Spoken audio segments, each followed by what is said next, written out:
Welcome back to Ride JBI. This is JB. Today we're taking a look at the new 2023 KTM Subframe. This is a hybrid subframe, meaning it is comprised of a new polyamide plastic in the rear, and the lower subframe arm is still aluminum, and the upper subframe arm is still aluminum. You can see it through these holes right here. Now these arms extend all the way back. This one stops about right here for the upper arm on the subframe. And the lower subframe arm goes all the way up, continues all the way to the end right here. Now if you look at the top, you'll see that the rest of it is all a polyamide plastic. So there's actually no metal connecting this arm to that arm or in between it. We'll look at an older 2019 model KTM for a reference. As we can see, here's the battery, and right behind it is this aluminum bracket that connects the upper subframe aluminum arms with each other. So that is no longer on the new ones. And you can see they made up for that by making this very rigid plastic. Now in the KTM press release, they call this a polyamide plastic.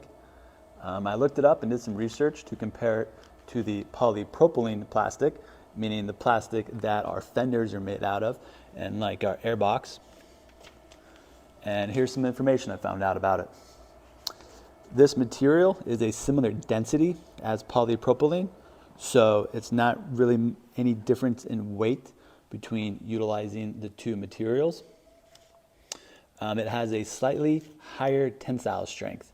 So if you were to grip the plastic and try to pull it apart, this is going to be stronger than the polypropylene. Not by a ton, but noticeably stronger.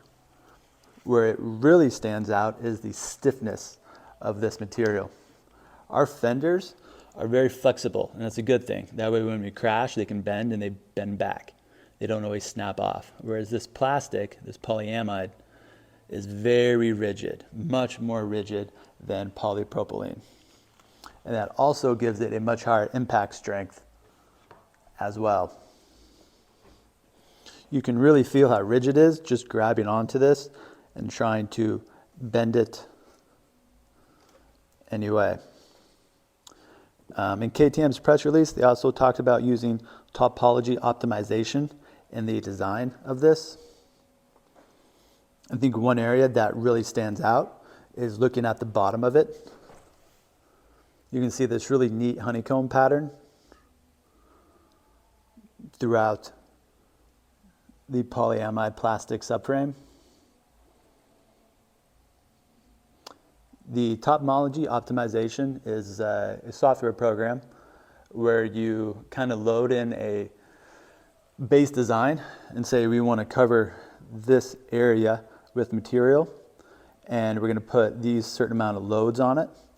So please provide us with the best, let's say, layout of material that's most efficient to hold up to the loads that are going to be pushed on it or subjected to the material and not break, while also being efficient on weight.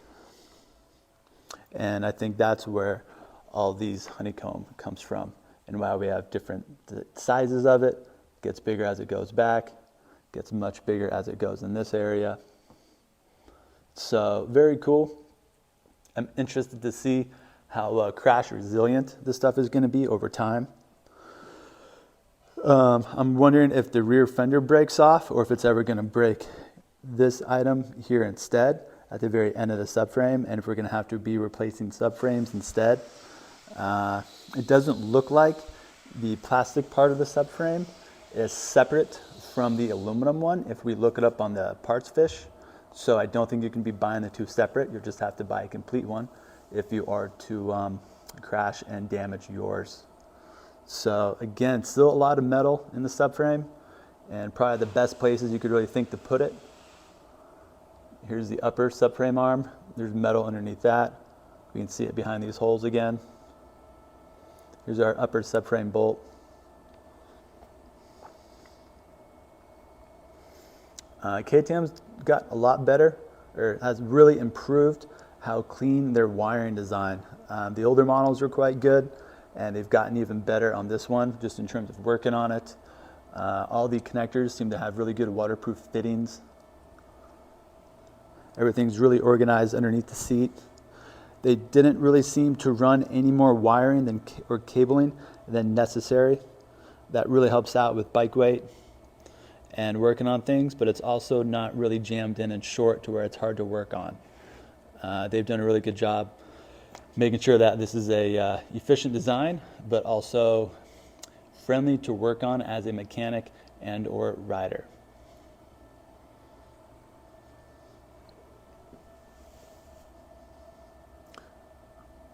Here's the other side. So again, we can see the metal peeping through the polyamide plastic. And here's our lower arm.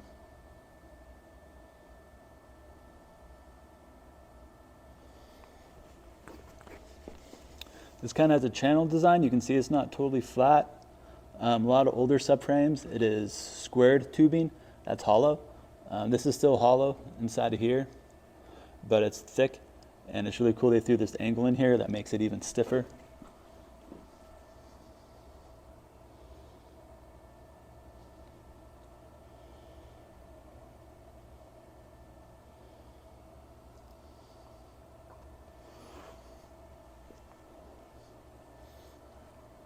All right, you guys, let me know what you think of this new subframe design.